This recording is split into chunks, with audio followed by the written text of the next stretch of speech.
बिस्मिल्लाहिर्रहमानिर्रहीम।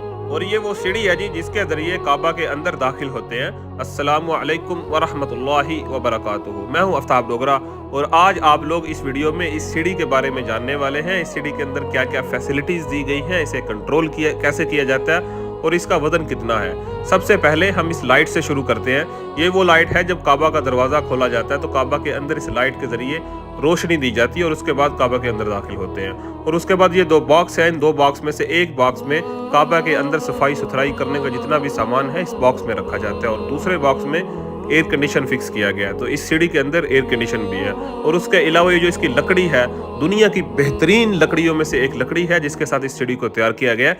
और ये जो सीढ़ी है टोटली रिमोट कंट्रोल है। आप देख रहे हैं हमारे एक भाई ऊपर खड़े हैं, उनके हाथ में सारा इसका कंट्रोल है। और इस सीढ़ी का जो वजन है 6.5 टन इसका वजन है। बहुत ही मालूमाती वीडियो है। अगर आप लोगों को पसंद आई है ज़्यादा से ज़्यादा शेयर कीजिए। जज़ाकल्लाह।